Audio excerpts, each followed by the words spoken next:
কৃষিতে কিন্তু নারী শ্রমিক বা পুরুষ শ্রমিক এটা চোখে দেখা যায় না, তার ভূমিকা কিন্তু 50-50। বিএনপির মহাসচিব যে মন্তব্যটি করেছেন সেটি হয়তোবা বর্তমান প্রেক্ষাপটে আমাদের আচরণগুলো দেখবেন যে প্রতিদ্বন্দ্বী যে প্রার্থী আচরণগুলোর ভিতরে অসহিষ্ণু প্রতিফলন আমরা দেখছি আর কি। সেই জায়গা থেকে হয়তোবা এমন একটা মন্তব্য তার চলে এসেছে। আর এই মন্তব্যের কিছু গ্রাউন্ডও আছে, কারণ হচ্ছে যে জামাতের বিভিন্ন প্রার্থীরা বিভিন্ন জায়গায়, যেমন হচ্ছে যে বিশেষ করে আপনার ঢাকায় দেখবেন জামাতের একজন প্রার্থী খালিদ সাহেব বললেন যে ঢাকাতে একটা সিটও কাউকে দেবে না, এরকম একটা মন্তব্য করেছেন। তো বিভিন্ন মন্তব্যের মধ্যে কারণেই হচ্ছে মহাসচিব হয়তো বা এরকম একটা মন্তব্য করেছে, সেটা পুরোটা উনি বলতে পারবেন। তা আমি এবারে নির্বাচনটাকে যেভাবে দেখি ওই জায়গা থেকে একটু আপনাকে ভিন্ন আঙ্গিকে একটু দেখতে চাই। এবারে নির্বাচনটা কিন্তু আপনার গত 3টা নির্বাচনে সাধারণ মানুষ ভোট দিতে পারে নাই। এবারে নির্বাচনটা একটু উৎসাহ উদ্দীপনার মধ্য দিয়ে হওয়ার কথা ছিল।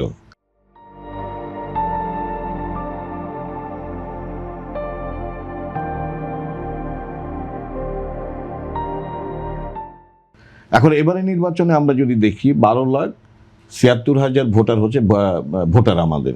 এর ভেতরে আপনার গত 3টা নির্বাচনে ভোট দিতে পারে নাই এবার ভোটার এরকম আছে হচ্ছে 18 থেকে 33 বছর বয়সে কিছু ভোটার আছে 3.25 কোটি, এবং এদের কিন্তু এবার নির্বাচনে ভোট দেওয়ার ক্ষেত্রে একটা উৎসাহ থাকার কথা আর কি। আবার শুধুমাত্র 85 লক্ষ ভোটার যেটা হচ্ছে এবারই প্রথম ভোটার হয়েছেন, তাদের কিন্তু এই নির্বাচনকে ঘিরে একটা উৎসাহ উদ্দীপনা থাকার কথা ছিল। আর 18 থেকে 35 বছর বয়স পর্যন্ত যে ভোটারটা আছেন এটা হলো 4.5 কোটি ভোটার। এই ভোটারটা আপনার তরুণ ভোটার, এরা হয়তো বা 2008 সালে কোনো বন্ধুরা ভোট দিয়েছেন, পরবর্তীতে দিতে পারেন নাই। এখন এই যে তরুণ ভোটার শ্রেণী, এদের ভিতরে উৎসাহ উদ্দীপনা ছিল এবং উৎসাহ নিয়েই তারা ভোটে অংশগ্রহণ করতে চেয়েছিল। কিন্তু এখানে প্রবলেমটা কোথায় হলো, আমাদের নির্বাচন কমিশন যে ইলেকশনকে যে লিড করবে মনে হচ্ছে সেই লিডিংয়ের জায়গায় নির্বাচন কমিশন নাই। এই জায়গাটা দেখা গেলো আচরণবিধি লঙ্ঘন হচ্ছে, নির্বাচন কমিশন এখানে কিন্তু যথেষ্ট পরিমাণে ভূমিকা রাখতে পারছে না। আপনি দেখবেন যে আগের মতোই কালো টাকা এবং হচ্ছে পেশি শক্তি কিন্তু নির্বাচনের মাঠে কিন্তু বিদ্যমান, সেই জায়গাও কিন্তু নির্বাচন কমিশন তেমন কোনো কথা বলতে পারছেন না। উপরন্তু আমরা দেখি যে আমাদের সরকার প্রধান উনি বললেন যে এবারে নির্বাচনে কিছু তরুণ বন্ধুরা নির্বাচিত হবেন এবং তারা কেউ মন্ত্রীও হবেন।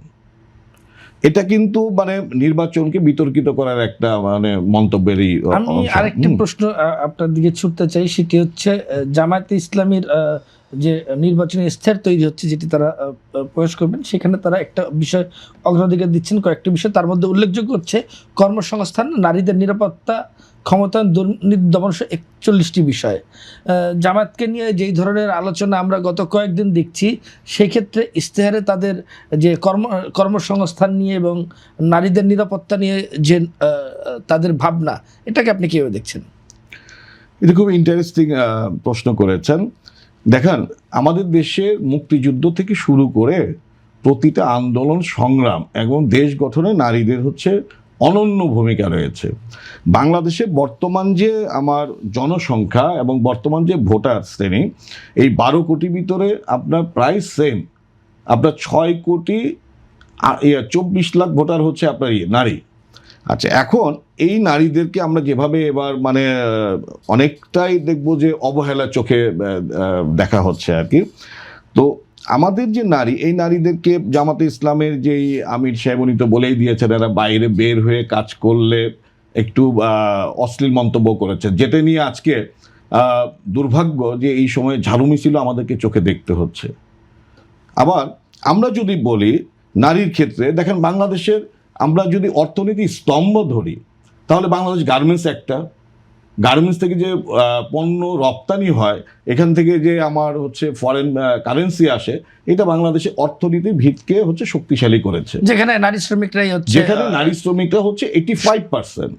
আমরা যদি দেখি কৃষিতে, বাংলাদেশের অর্থনীতির ভিত্তির আরেকটা স্তম্ভ হচ্ছে কৃষিতে কিন্তু নারী শ্রমিক বা পুরুষ শ্রমিক এটা চোখে দেখা যায় না, তার ভূমিকা কিন্তু 50-50।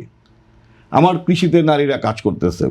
আমরা মন্তব্য করতেই পারি নারীদেরকে নিয়ে। দেখেন বর্তমানে এভরি সেক্টরে নারীদের ভূমিকা কোথাও কোথাও আমাদের পুরুষদের হঠাৎ থেকে জামাত ছাড়িয়ে যে গিয়েছে। নারীদের অগ্রাধিকার দিচ্ছে তাদের কথাবার্তায়, বক্তৃতায়, বিবৃতিতে, সবকিছু সবখানে, এই বিষয়টা কি আসলে আপনার কাছে হঠাৎ মনে হচ্ছে কিনা?